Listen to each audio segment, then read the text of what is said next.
안녕하세요. 아주대학교 병원 완화의료센터 의사 안미선입니다. 이 시간에는 암 환자의 통증 관리, 마약성 진통제에 관해 알아보겠습니다.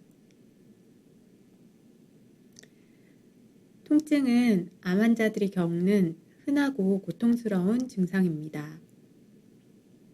암 환자에게 통증이 생기는 이유는 75%가 암세포가 뼈, 신경 등 다른 장기를 침범하여 생기는 암 자체로 인한 통증이며 나머지 25% 정도는 치료나 합병증 또는 다른 동반 질환에 따른 통증입니다. 다행히도 통증 관리 원칙에 따라 치료하면 90% 이상 좋아질 수 있습니다.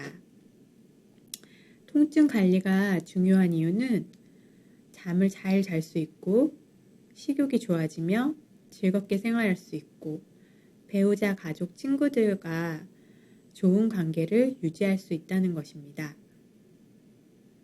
그럼 통증은 어떻게 치료할까요? 통증 치료에는 약물 치료와 시술 방사선 치료와 같은 비약물 치료가 있는데 이 시간에는 약물 치료에 대해 말씀드리겠습니다. 통증은 대부분 먹는 경구 진통제로 조절할 수 있으며 통증의 강도에 따라 비마약성 진통제와 마약성 진통제를 사용합니다. 또한 신경병성 통증의 경우는 항경련제, 항우울제 같은 진통보조제를 사용하기도 합니다. 작용시간이 긴 서방형 진통제는 시간에 맞춰 규칙적으로 복용하며 속효성 진통제는 돌발 통증에 수시로 사용하게 됩니다. 통증을 잘 조절하기 위해서는 먼저 어디가 아픈지 구체적으로 이야기해 주시는 게 중요합니다. 예를 들어 앞에 어디 가슴이 아프다던가 배 아래쪽이 아프다던가 오른쪽 윗배가 아프다던가 이렇게 구체적으로 표현해 주세요. 두 번째로 얼마나 심하게 아픈지 통증 정도를 말씀해 주세요. 0에서 10점까지 수치화하여 표현하시면 의료진과의 소통에 도움이 됩니다. 셋째, 통증의 양상, 그리고 어떻게 하면 덜 아프고 어떻게 하면 더 아픈지, 그리고 얼마나 오래 자주 아픈지 말씀해 주세요.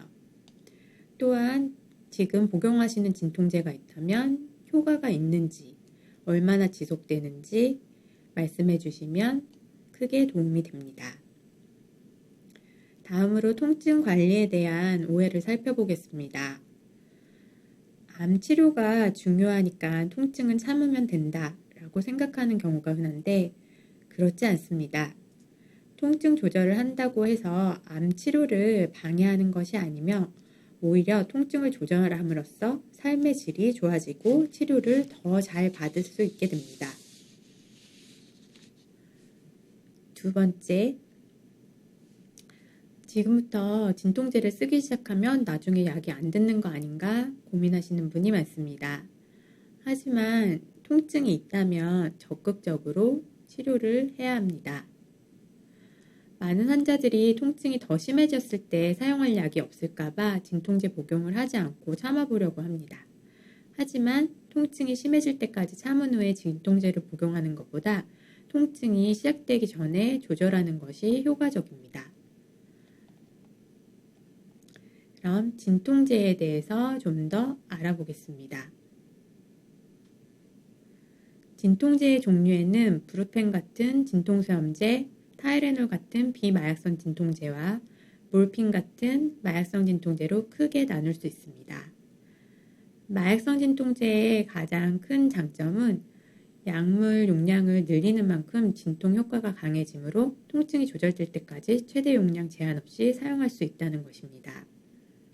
처음에도 말씀드렸듯이 약효 지속 시간에 따라 서방형과 속효성 두 가지 종류가 있으며 서방형의 약물의 규칙적인 복용으로 혈중 약물 농도를 유지하여 기저 통증을 조절하고 예상치 못한 갑작스런 돌발 통증은 속효성 약물로 조절하게 됩니다. 현재 병원에서 처방받을 수 있는 마약성 진통제들입니다. 보통 CR이라고 되어 있는 것들은 이제 지속형 약물이고, 여기에 보여지진 않지만 IR이라고 써 있는 것은 이제 속효성 약물이 되겠습니다. 또한 입안 이렇게 점막에 이렇게 문질러서 드시는 속효성 제형도 있겠고, 경피, 피부에 부착하여 흡수되는 지속형 진통제도 나와 있습니다. 또한 최근에는 점막으로 흡수되는 초속효성 말성 진통제도 나와 있습니다. 따라서 경구 섭취가 어려운 환자나 또는 돌발 통증에 조금 더 효과적으로 조절을 할 수가 있겠습니다. 마약성 진통제에 대한 오해를 알아보겠습니다. 마약성 진통제 하면 일단 약 이름이 마약이 들어간다는 거에서부터 거부감을 느끼시고 중독될까봐 걱정하시는 경우가 많습니다. 하지만 통증이 있어서 복용하는 마약성 진통제에 중독되는 경우는 매우 드문 것으로 보고되고 있습니다. 따라서 중독에 대해서는 걱정하지 않으셔도 됩니다. 두 번째, 아까와 비슷한 이야기인데 강한 진통제를 이제 벌써부터 쓰기 시작하면 나중에 쓸 약이 없을까봐 이제 약 복용을 주저하시는 경우가 있습니다.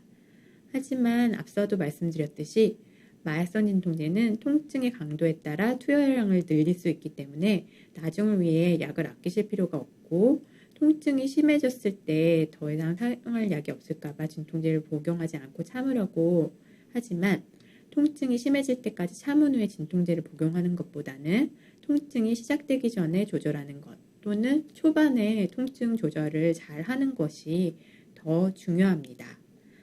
마약성 진통제에는 내성이 잘 생기지 않는 것으로 되어 있습니다. 오해 세 번째를 보겠습니다. 약을 아무리 늘려도 효과가 없으면 어떡해요? 라는 질문을 많이 받는데 대개의 경우 진통제로 통증이 잘 조절되지만 간혹 진통제를 늘려도 효과가 없는 경우는 진통제의 종류를 바꾸거나 보조 진통제 및 다른 치료 방법을 병합하여 통증을 조절합니다. 따라서 미리 걱정하지 않으셔도 됩니다. 네 번째, 진통제의 양이 늘면 암이 더 심해지는 것이 아닌가 걱정하시는 경우가 많습니다. 하지만 그 진통제의 양이 늘어난다고 해서 병이 더 심각해지는 것은 아닙니다. 아픈 정도와 질병의 심한 정도는 일치하지 않습니다. 또한 이제 똑같이 이제 있어도 통증의 정도에 느끼는 정도는 사람마다 다를 수 있기 때문에 아파진다고 해서 병이 심해진다고 걱정하지 않으셔도 됩니다. 마약성 진통제의 부작용 대처 방법에 대해서 보겠습니다. 마약성 진통제는 앞서 말씀드린 대로 용량 의존적으로 효과를 나타내는 장점이 있지만 다른 약들과 마찬가지로 부작용도 있습니다. 흔히 변비, 구역, 구토, 정신혼미와 같은 부작용을 호소하시는데 대부분의 부작용은 조절이 가능합니다.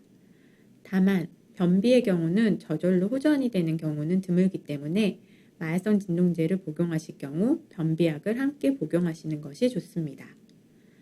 호흡이 느려지면서 의식이 처진다면 약을 즉각 중단하시고 바로 의료진에게 알려 날록송과 같은 해독제 투약이 필요할 수 있습니다. 올바른 진통제 복용 방법에 대해서 알아보겠습니다. 진통제는 아플 때만 복용한다고 생각하시는 분들이 많은데 그렇지 않습니다. 진통제는 시간에 맞춰서 규칙적으로 복용하는 것이 중요합니다.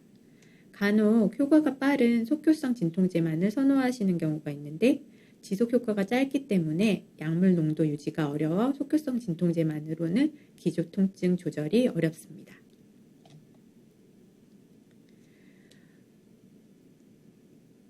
약을 복용하고 있는데도 불구하고 갑자기 통증이 생긴다면 속효성 진통제를 복용합니다. 예상치 않게 갑자기 통증이 생기는 것을 돌발 통증이라고 하고 이는 속효성 진통제로 충분히 조절할 수 있습니다. 약 복용 계획은 당연히 변경할 수 있습니다. 환자 상태, 통증 조절 정도, 부작용에 따라 진통제의 복용 계획은 언제든지 달라질 수 있습니다.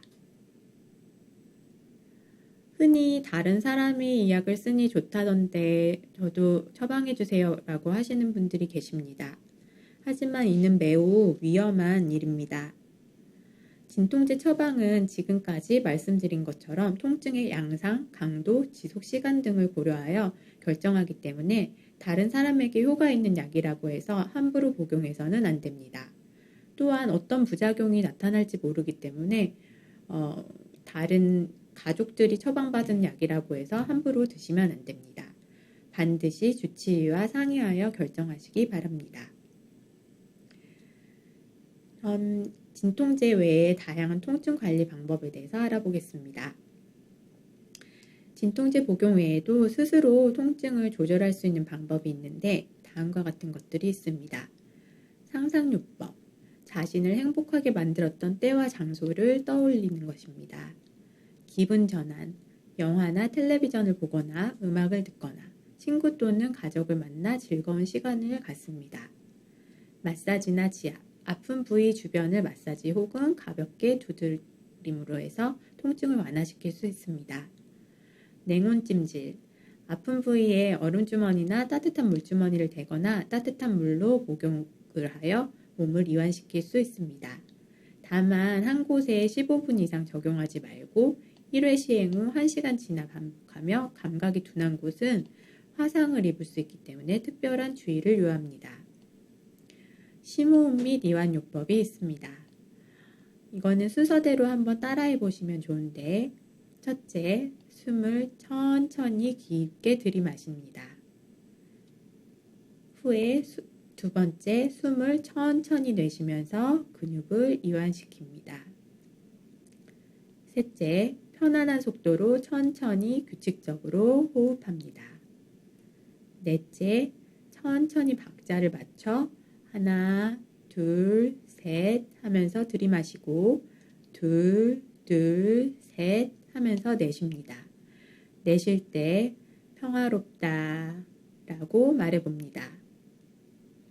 3번과 4번을 20분간 반복합니다. 천천히 깊게 호흡하면서 끝마칩니다. 숨을 내쉬면서 나는 정신이 맑고 이완되었다 라고 말해봅니다. 심호흡 및 이완요법을 하실 때에는 명상 노래와 같은 백색 소음을 틀어놓고 하시는 것도 도움이 되겠습니다. 그럼 지금까지 말씀드린 내용을 요약 정리해 보겠습니다. 암 환자의 통증 충분히 조절될 수 있습니다. 절대 참지 마세요. 암으로 인한 통증은 대부분 먹는 약으로 조절할 수 있습니다. 의료진에게 통증에 대해 자세히 이야기해 주세요. 그래야 통증 조절을 위한 최선의 방법을 찾을 수 있습니다. 마약성 진통제의 부작용은 며칠 후면 대부분 사라지거나 충분히 치료할 수 있습니다. 또한 마약성 진통제로 인한 중독은 거의 일어나지 않기 때문에 걱정하지 않으셔도 됩니다. 통증은 참는 것보다 미리 진통제로 조절하는 것이 낫습니다. 마약성 진통제에 대한 내성은 잘 생기지 않으므로 처음부터 강한 약을 썼다고 해서 또는 지금부터 벌써부터 약을 썼다고 해서 걱정하실 일이 아닙니다. 진통제의 양과 질병의 심한 정도는 일치하지 않으므로 통증이 심해졌다고 해서 병이 나빠진 것이 아닙니다. 오늘 반드시 기억하셔야 될 것은 진통제는 정해진 시간에 규칙적으로 복용한다는 것입니다. 또한 돌발 통증이 생기면 속효성 진통제를 복용하여 조절할 수 있습니다. 그리고 다른 사람의 진통제를 복용하는 것은 금지입니다. 지금까지 말씀드린 내용을 참고하시어 통증 없는 삶을 누리시길 바랍니다. 경청해 주셔서 감사합니다.